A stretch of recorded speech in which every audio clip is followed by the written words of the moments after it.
I don't eat every 5 minutes. And they don't want me writing a book. I would love for you to write a book. Have you ever thought about that? No. At 71, John Goodman reveals the terrifying truth we thought all along. John Goodman, the beloved star of Roseanne and The Big Lebowski, has been a fixture in Hollywood for decades. But behind the scenes, he has been hiding a battle that threatened to take everything away from him. From losing his father at a young age and battling severe bullying due to his weight, to facing a crippling addiction that almost ended his career, John Goodman has faced more than his fair share of challenges. How did he rise from the depths of despair to become one of the most respected actors in the industry? And what terrifying truth did he reveal at 71 that left everyone in shock?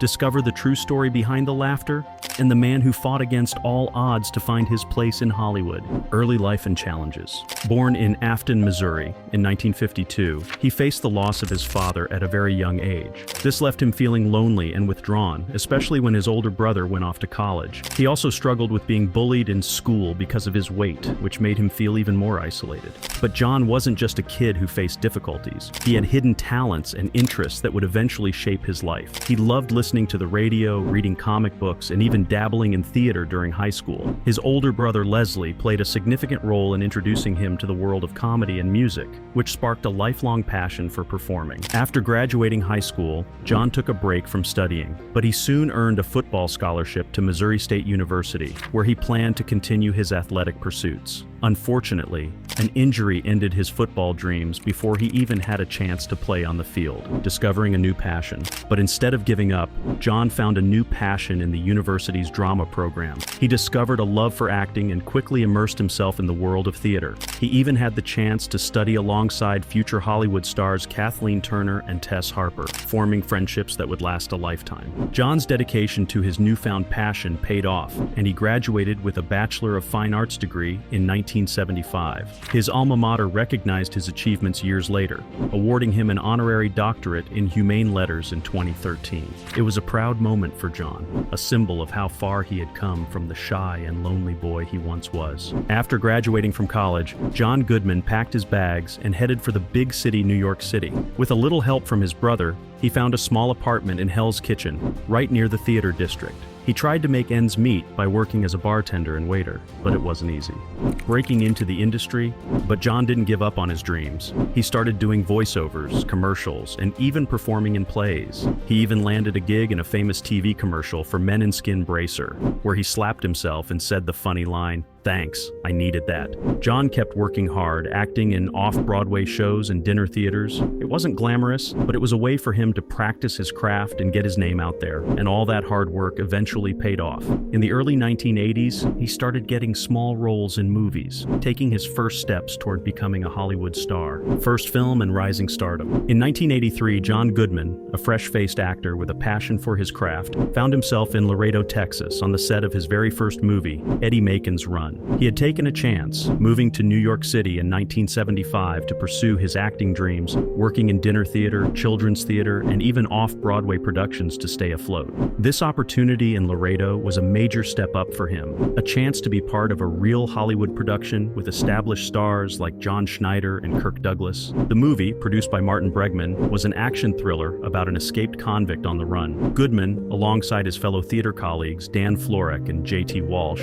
had been cast in supporting roles. Although his role as Mr. Herbert was small, it marked Goodman's first foray into the world of film. Goodman later recalled that he never even saw Kirk Douglas during the filming, but he was excited to be part of such a significant project. Little did he know that this humble beginning would pave the way for a long and successful career in film and television. Eddie Macon's Run might not be Goodman's most famous film, but it holds a special place in his heart as the starting point of his cinematic journey. It was a chance for him to learn the ropes of filmmaking, work alongside experienced professionals, and discover his potential as a screen actor. Breakthrough roles in Roseanne. Following his debut, Goodman's acting journey took a hilarious turn in 1987 when he landed a role in the Coen brothers' cult classic comedy, Raising Arizona. It was a far cry from the action-packed thriller he had previously been a part of. Goodman's audition for the film was an experience in itself. He flew to New York to meet Joel and Ethan Coen, the film's directors, without even having seen their previous work,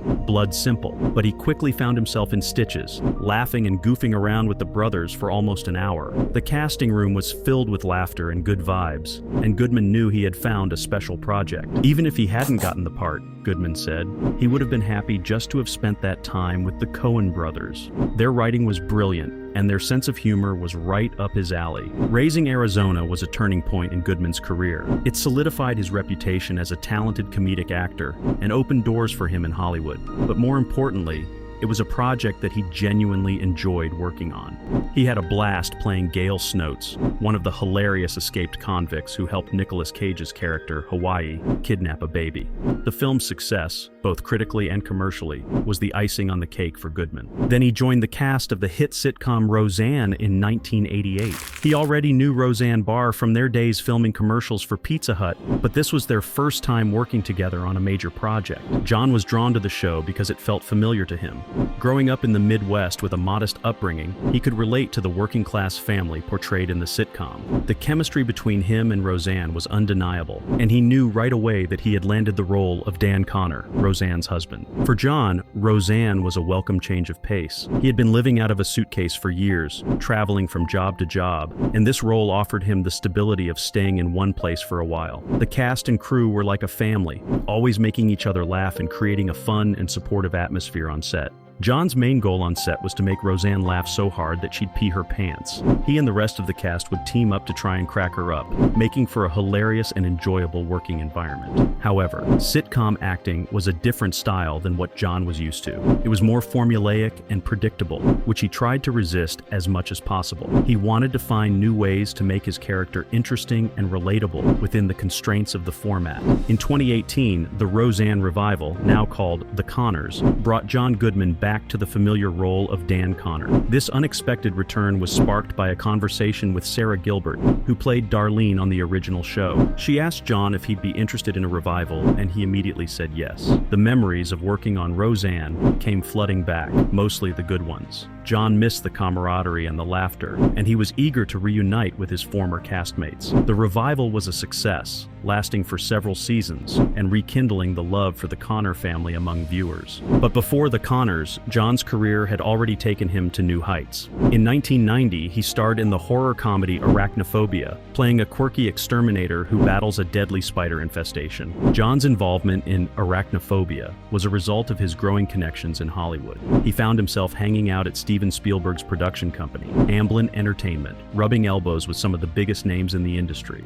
It felt like he had finally found his place, a community of creative and talented individuals who shared his passion for filmmaking. This newfound sense of belonging led him to accept the role in Arachnophobia, even though he initially struggled to develop his character. With time running out before filming began, John drew inspiration from a high school biology teacher he remembered as being quite funny. He used this memory to create the character of Delbert McClintock, the eccentric exterminator who became a fan favorite. Looking back on his early fame, John admitted that he wasn't always equipped to handle the pressure and attention. He felt overwhelmed by the sudden recognition and allowed it to negatively impact his life.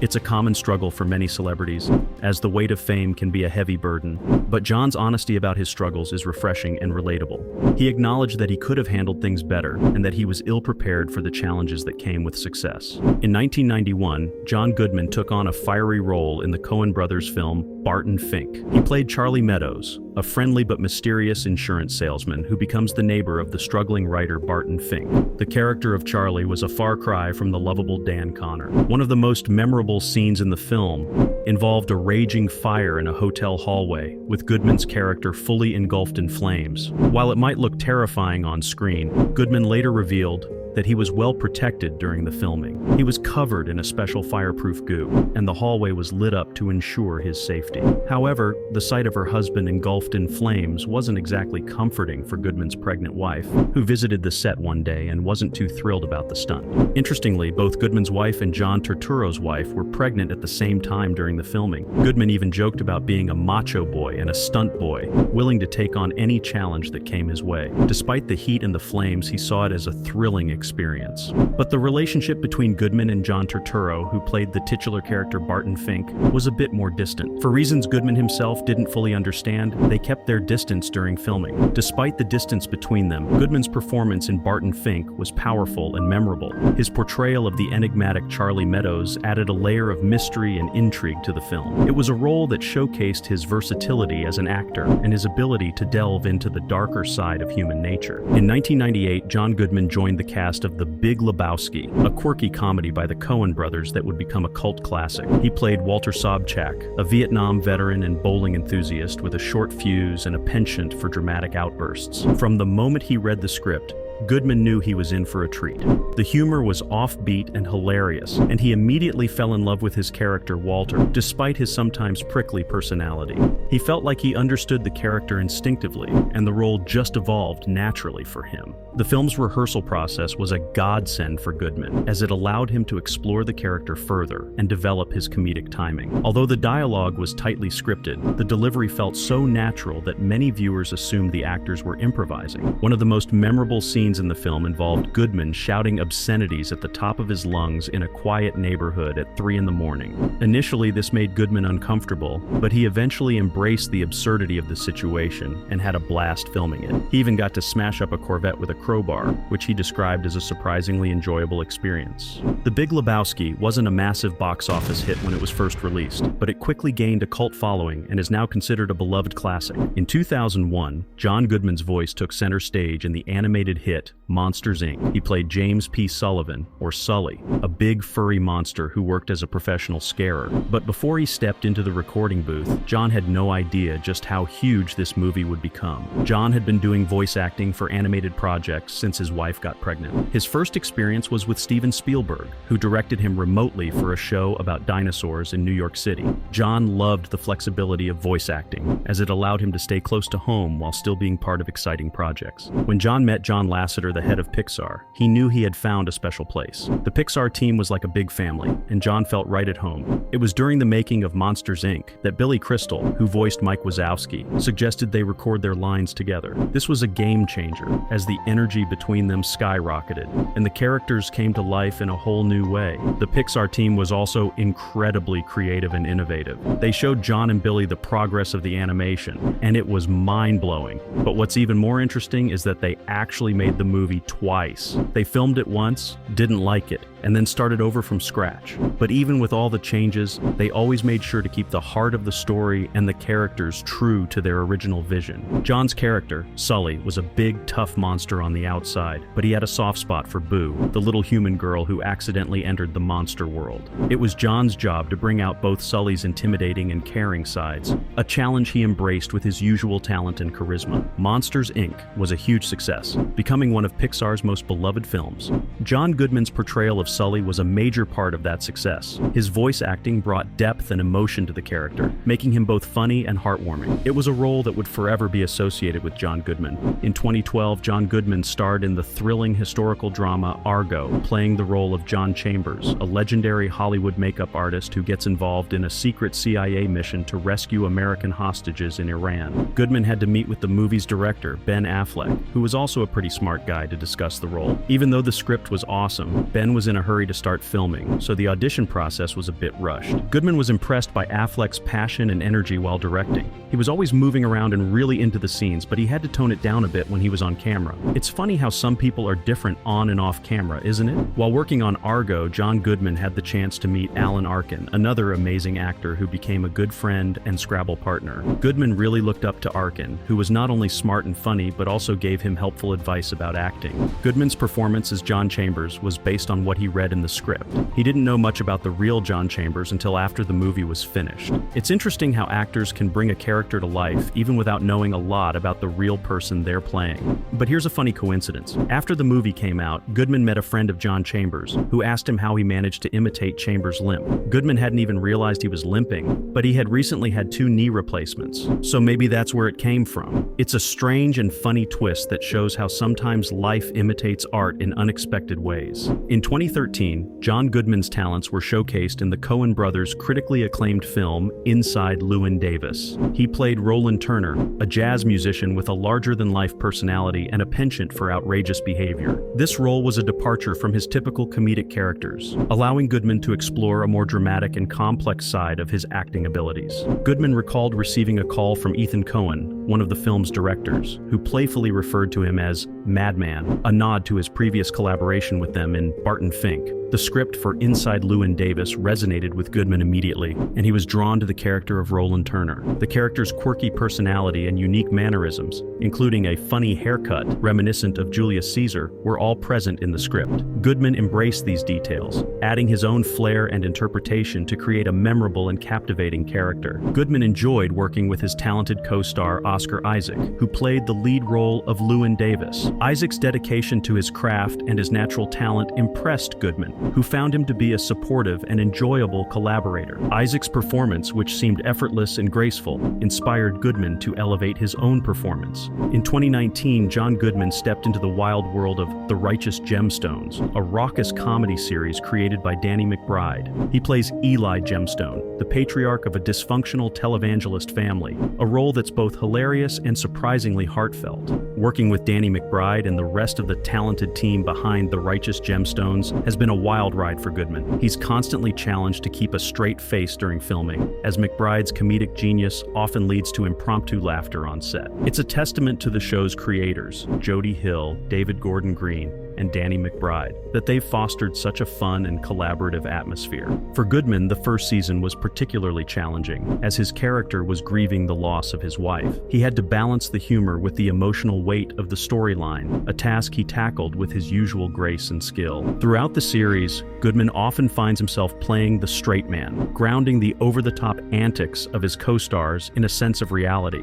He strives to bring as much truth and authenticity to Eli Gemstone as possible, even when surrounded by the absurdity of the show's humor. Goodman's journey with the character has been one of continuous discovery. He's constantly learning new things about Eli's backstory and motivations, which adds depth and complexity to his performance. He trusts the writers and his fellow actors to guide him, knowing they'll never let him down. Overcoming personal struggles. But behind the scenes, he was battling alcoholism, a problem that threatened to destroy his career and his marriage. But with the unwavering support of his wife, Annabeth Goodman, he managed to overcome his addiction and transform his life. When John met Anna in 1988, he didn't think he had a chance with her. He had always struggled with insecurity and self-doubt, especially when it came to women. But Anna saw something special in John, and they soon fell in love. They got married in 1989 and welcomed their daughter Molly the following year. John's career was booming, but behind the scenes, his addiction to alcohol was spiraling out of control. He started drinking at work, slurring his words and thinking he could fool everyone. But his co-stars noticed, and his Roseanne co-star, Roseanne Barr, even confronted him about it, expressing her concern for his well-being. John's wake-up call came when he missed an Emmy rehearsal